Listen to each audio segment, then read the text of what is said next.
મુખ્યમંત્રીએ પાળ્યું વચન. પ્રોટોકોલ તોડીને દાંતીવાડાની દીકરી શામ્યાને મળ્યા સીએમ ભૂપેન્દ્રભાઈ પટેલ.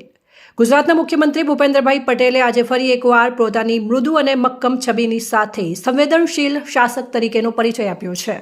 બનાસકાંઠા જિલ્લાના દાંતીવાડાની એક નાનકડી દીકરીને આપેલું વચન પૂરું કરવા માટે મુખ્યમંત્રીએ તમામ સરકારી પ્રોટોકોલ બાજુ પર મૂકીને તેની મુલાકાત લીધી હતી. થોડા સમય પૂર્વે યોજાયેલી સ્કૂલ મેનેજમેન્ટ કમિટી એટલે કે એસએમસીની બેઠકની વિડીયો કોન્ફરન્સ દરમિયાન દાંતીવાડાની ઉત્તમપુરા પ્રાથમિક શાળાની વિદ્યાર્થીની શામ્યા પ્રજાપતિએ મુખ્યમંત્રી સાથે વાતચીત કરી હતી. આ સંવાદ દરમિયાન મુખ્યમંત્રીએ દીકરીને રૂબરૂ મળવાનું વચન આપ્યું હતું. આજે અંબાજી ખાતેના કાર્યક્રમોની વ્યસ્તતા વચ્ચે પણ મુખ્યમંત્રીએ આ વચન યાદ રાખ્યું હતું અને શામ્યાને મળવા પહોંચ્યા હતા. સામાન્ય રીતે મુખ્યમંત્રીનો કાફલો અને સુરક્ષા વ્યવસ્થા અત્યંત ચુસ્ત હોય છે, પરંતુ શામ્યાને મળતી વખતે ભૂપેન્દ્રભાઈ પટેલે પ્રોટોકોલની ચિંતા કર્યા વગર દીકરી સાથે સહજતાથી સંવાદ સાધ્યો હતો.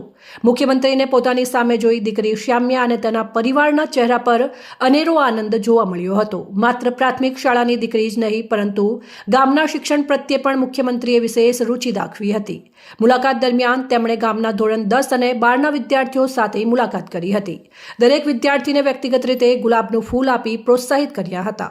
આગામી બોર્ડની પરીક્ષાઓ માટે તમામ વિદ્યાર્થીઓને ઓલ ધ બેસ્ટ કહી આત્મવિશ્વાસ વધાર્યો હતો. મુખ્યમંત્રીની આ મુલાકાતે પંથકમાં ચર્ચા જગાવી છે કે રાજ્યના વડા જ્યારે એક નાની બાળકીના વચનને આટલું મહત્વ આપે છે, ત્યારે તે સાચા અર્થમાં જનતાના મુખ્યમંત્રી સાબિત થાય છે.